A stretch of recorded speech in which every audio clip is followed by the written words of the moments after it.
जैन साथियों, आज हम सह संयोजी बंध की जो बात कर रहे थे उसमें कुछ परमाणुओं को लेते हैं और उसमें बात करते हैं कि सह संयोजी बंध कैसे बनाते हैं। और यहाँ पर ये समझते हैं कि ऑक्सीजन जो है वो सिंगल फॉर्म में क्यों नहीं रहता है, एक परमाणुविक रूप में क्यों नहीं रहता है, द्विपरमाणुविक रूप में कैसे रहता है, क्यों रहता है, आज हम बात करते हैं। इसी प्रकार N2 जो है वो द्विपरमाणुविक कैसे है, या हम कह सकते हैं Cl2 द्विपरमाणुविक क्यों है, द्विपरमाणुविक रूप में क्यों रहता है। चलिए बात करते हैं। एक्चुअल में ऑक्सीजन का परमाणु क्रमांक 8 होता है और यहां पर अगर हम इसका इलेक्ट्रॉनिक विन्यास करते हैं तो 1s2 2s2 2p 4 होता है। मतलब पहले कोष में 2 इलेक्ट्रॉन और दूसरे कोष में या अंतिम कोष में 6 इलेक्ट्रॉन होते हैं। अगर हम अष्टक सिद्धांत की बात करते हैं यहां पर, तो सबसे पहले 8 प्रोटॉन नाभिक में न्यूट्रॉन प्रोटॉन पाए जाते हैं। और कितने कोष हैं, तो 2 कोष हैं। यहां पर कितने कोष हैं, 2। पहले कोष में 2 इलेक्ट्रॉन, दूसरे कोष या अंतिम कोष में 6 इलेक्ट्रॉन, 3 4 5 6 इलेक्ट्रॉन पाए जाते हैं। ऑक्सीजन को अंतिम कोष में अष्टक पूरा करने के लिए 2 इलेक्ट्रॉन की आवश्यकता रहती है। तो यहां पर हम क्या कर रहे हैं, अंतिम कोष में इस ऑक्सीजन के कितने इलेक्ट्रॉन है, 6 4 5 6। और एक और हम ऑक्सीजन के मॉलिक्यूल को लिए ले रहे हैं। यहां पर ऑक्सीजन के अंतिम कोष में 6 इलेक्ट्रॉन है। यदि यहां पर ये दोनों साझा करते हैं, साझा मतलब अपना दोनों इलेक्ट्रॉन कहां रखते हैं, बीच में, ये क्या करते हैं, साझा।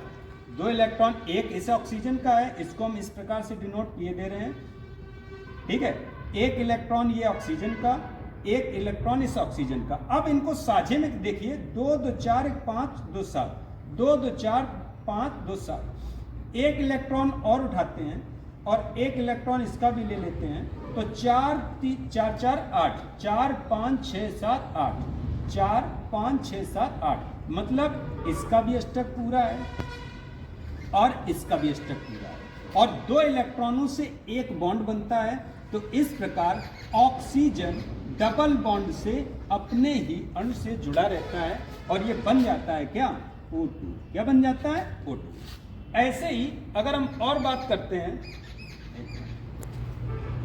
ऐसे ही हम और बात करते हैं क्लोरीन की, तो क्लोरीन के अंतिम क्लोरीन का परमाणु क्रमांक 17 होता है। और अगर हम इसका इलेक्ट्रॉनिक विन्यास करते हैं तो 1s2 2s2 2p6 3s2 3p5। इसका इलेक्ट्रॉनिक विन्यास इस प्रकार से होता है, 2 2 4 6 10 और 7 17। अगर हम इसका परमाणु बनाते हैं तो यहां पर कितने कोष हैं, 3। कितने कोष हैं, 3, 1 2 3। पहले कोष में 2 इलेक्ट्रॉन, दूसरे कोष में 6 2 8, ये दूसरा कोष है, तो 8 इलेक्ट्रॉन, 3 4 5 6 7 8। और अंतिम कोष में 7 इलेक्ट्रॉन है, अंतिम कोष में 4 5 6 7 इलेक्ट्रॉन है। तो हमें केवल अंतिम कोष से मतलब है। तो यहाँ पर क्लोरीन के अंतिम कोष में 3 2 5 6 7 इलेक्ट्रॉन है। इसको अपना अष्टक पूरा करने के लिए कितने इलेक्ट्रॉन की आवश्यकता होती है, 7। कितने इलेक्ट्रॉन की, 7 इलेक्ट्रॉन की, 3 3 6 1 7। यहाँ पर ये क्लोरीन क्या करता है, अपने ही अणु से क्या कर लेता है, साझा, अपने ही परमाणु से कर लेता है साझा। इस प्रकार से इस क्लोरीन का 2 2 4 2 6 2 8 और इस क्लोरीन के हो जाते हैं अष्टक पूरा। और क्लोरीन पाया जाता है किस फॉर्म में, Cl2 फॉर्म में पाया जाता है।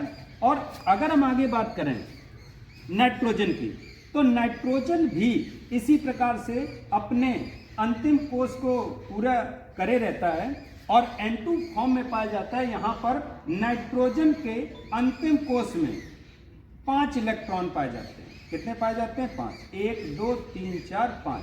क्योंकि नाइट्रोजन का जो इलेक्ट्रॉनिक विन्यास 7 परमाणु क्रमांक होता है, जब इलेक्ट्रॉनिक विन्यास करेंगे तो 1s2 2s2 2p3। तो अंतिम कोष में कितने इलेक्ट्रॉन है, 5, 1 2 3 4 5। और एक और नाइट्रोजन ले लेते हैं, 3 4 5। अब यहां पर क्या होगा, जैसे ही इस नाइट्रोजन का एक इलेक्ट्रॉन लिया इसका, तो इन्होंने क्या कर लिया, साझा। अब यहाँ पर देखते हैं 1 2 3 4 5 6, 1 2 3 4 5 6, अभी स्टक पूरा नहीं हुआ, एक और इलेक्ट्रॉन ले लेते हैं और इसका हम क्या कर लेते हैं, साझा। तो 4 5 6 7, 4 5 6 7, अभी एक इलेक्ट्रॉन और ले लेते हैं और इनका हम क्या कर लेते हैं, साझा। तो इनके प्रत्येक 2 इलेक्ट्रॉन से एक बंध बनता है। इस प्रकार N ट्रिपल बॉन्ड N और पाया जाता है N2 के फॉर्म में, और इस प्रकार ये सहसंयोजी बंध का सबसे अच्छा उदाहरण है, और ये हो जाते हैं द्विपरमाणु। बात करते हैं अब हम H2O की। जो हाइड्रोजन है और ऑक्सीजन है, ये भी साझे के बंध बनाते हैं। H2O, H के अंतिम कोष में एक इलेक्ट्रॉन होता है और ऑक्सीजन के अंतिम कोष में 6 इलेक्ट्रॉन होते हैं। यहां पर ये क्या करता है, हाइड्रोजन इस ऑक्सीजन से कर लेता है साझा, और एक और हाइड्रोजन ले लेते हैं तो ये भी कर लेता है इससे साझा। तो हाइड्रोजन का डुप्लेट पूरा, क्योंकि हाइड्रोजन और हीलियम इनको डुप्लेट से ही काम चल जाता है और इनको स्टेप पूरा करना होता है, और ऑक्सीजन का 2 2 4 2 6 2 8, और यहाँ पर बन जाता है सिंगल बॉन्ड से ये जुड़े रहते हैं और बन जाता है 2 हाइड्रोजन 1 ऑक्सीजन H2O, जो कि जल का सूत्र है। तो इस प्रकार ये साझे के इलेक्ट्रॉन यहाँ पर बन जाते हैं। और अब हम बात करते हैं यहाँ पर ऑर्गेनिक केमिस्ट्री में आगे हम बात कर रहे हैं हाइड्रोकार्बन की। तो सबसे पहले हाइड्रोकार्बन को थोड़ा सा समझते हैं। हम बात कर रहे हैं हाइड्रोकार्बन की, और कार्बन से संबंधित जो यौगिक होते हैं, कंपाउंड होते हैं, उन्हें हम ऑर्गेनिक केमिस्ट्री के तौर पर या कार्बनिक रसायन के तौर पर पढ़ते हैं। अब कार्बनिक रसायन में हम जो अध्ययन करते हैं उसमें हाइड्रोकार्बन की यहाँ पर स्टडी करेंगे। और हाइड्रोकार्बन जो होता है वो केवल और केवल किससे मिलकर बनता है, हाइड्रोजन और कार्बन से मिलकर बनता है। हाइड्रोजन और कार्बन से मिलकर बनता है। जब केवल हाइड्रोजन और कार्बन आपस में मिलते हैं तो उसे हम हाइड्रोकार्बन कहते हैं। जब हाइड्रोजन और कार्बन आपस में मिलते हैं तो उन्हें हाइड्रोकार्बन कहते हैं। जैसे हम पिछले लेक्चर में बता चुके हैं कि कार्बन के 4 इलेक्ट्रॉन अंतिम कोष में पाए जाते हैं, और ये साझा करता है किनसे, हाइड्रोजन से। ये साझा करता है हाइड्रोजन से, और इस प्रकार यहां पर 4 सिंगल बॉन्ड से जुड़ जाता है कार्बन हाइड्रोजन से, और बन जाता है इस प्रकार से, एक कार्बन है 1 2 3 4, बन जाता है CH4, और इसे हम, ये हाइड्रोजन और ये कार्बन, इसे हम कहते हैं हाइड्रोकार्बन। इसे हम कहते हैं हाइड्रोकार्बन। तो हाइड्रोकार्बन में आज हम बात कर रहे हैं कि कार्बन और कार्बन सिंगल बॉन्ड से भी जुड़ते हैं, कार्बन और कार्बन डबल बॉन्ड से भी जुड़ते हैं, कार्बन और कार्बन ट्रिपल बॉन्ड से भी जुड़ते हैं। तो आज हम आपको बता रहे हैं किसके बारे में, हाइड्रोकार्बन के बारे में। हाइड्रोकार्बन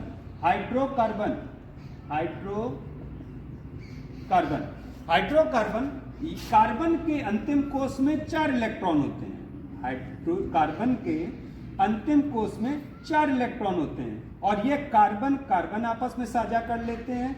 यदि हम हाइड्रोजन को रखेंगे तो ये साझा कर लेंगे। हाइड्रोजन के अंतिम कोष में 4 इलेक्ट्रॉन होते हैं, तो ये हाइड्रोजन का जो इलेक्ट्रॉन है ये कार्बन के इलेक्ट्रॉन से साझा कर लेंगे। ये हम पढ़ा चुके हैं। और यहां पर इस प्रकार से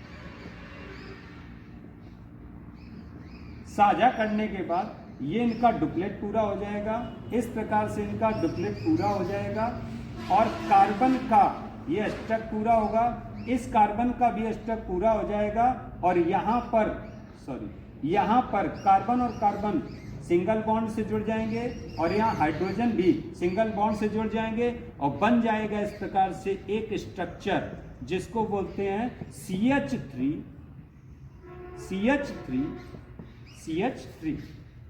या हम इसको लिख सकते हैं CH3 सिंगल बॉन्ड CH3। अगर हम इसको और शॉर्ट फॉर्म में लिखना चाहें तो कार्बन कितने हैं, 2, हाइड्रोजन कितने हैं 6, तो ये हो जाएगा C2H6। और इसको पढ़ने का नियम हम बाद में बताएंगे। यहां पर हमें यह समझना है कि ये कार्बन और कार्बन के बीच में सिंगल बॉन्ड पाया जा रहा है, तो इसे हम, यदि कार्बन और कार्बन के बीच में सिंगल बॉन्ड पाया जाता है तो इसे हम बोलते हैं N, इसे हम बोलते हैं N। अच्छा, दूसरी बात करते हैं, कार्बन और कार्बन के बीच में सिंगल बॉन्ड पाया जाता है तो इसे हम बोलते हैं N। अब आते हैं डबल बॉन्ड की।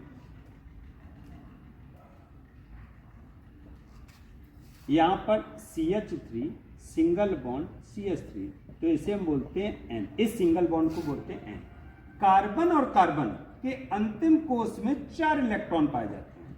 अच्छा, कार्बन अपने 2 इलेक्ट्रॉनों से भी साझा करता है, 1 और ये 2, तो इस प्रकार से हो गए इसके 4 इलेक्ट्रॉन। और यहां पर ये हाइड्रोजन से साझा कर डालेगा, यहां पर साझा कर डालेगा हाइड्रोजन से। जैसे ही हाइड्रोजन से साझा करता है, किस प्रकार से हाइड्रोजन साझा करता है इसको हम लेक्चर में, पिछले लेक्चर में बता चुके हैं। यहां से ये कर लेगा सिंगल बॉन्ड और ये बना लेगा डबल बॉन्ड, तो इस प्रकार से प्राप्त होगा CH2 डबल बॉन्ड CH2, या इसको लिख सकते हैं C2H4, और इसको हम बोलते हैं ईन, CH2 डबल बॉन्ड CH2। जब कभी डबल बॉन्ड पाया जाता है तो उसको हम बोलते हैं ईन। इसको अगर हम कहना चाहें तो कार्बन को एल्क बोलते हैं और सिंगल बॉन्ड को एन बोलते हैं, तो इसको हम लिख सकते हैं एल्केन। एल का अर्थ होता है कार्बन ग्रीक भाषा में, और एन का मतलब होता है सिंगल बॉन्ड, और इसको बोलते हैं एल्कीन। अच्छा, हाइड्रोजन यहां पर एक काम और करता है कि जो कार्बन के इलेक्ट्रॉन थे, जो कार्बन के 4 इलेक्ट्रॉन थे, 1 2 3 4, 1 2 3 4, यहां पर 3 इलेक्ट्रॉन साझा कर देते हैं। यहां पर कितने इलेक्ट्रॉन साझा कर लेते हैं? 3, इस प्रकार से, और बना लेते हैं ट्रिपल बॉन्ड, और एक हाइड्रोजन जुड़ जाएगा यहां पर। एक क्या जुड़ जाएगा? हाइड्रोजन। तो इस प्रकार से बन जाएगा CH ट्रिपल बॉन्ड CH, और इसको बोलते हैं आइन, इसको बोलते हैं आइन। इस प्रकार से हो जाएगा CH ट्रिपल बॉन्ड CH, और इसको बोलने लगेंगे एल्काइन। कल के लेक्चर में हम एल्केन, एल्कीन, एल्काइन की बात करेंगे।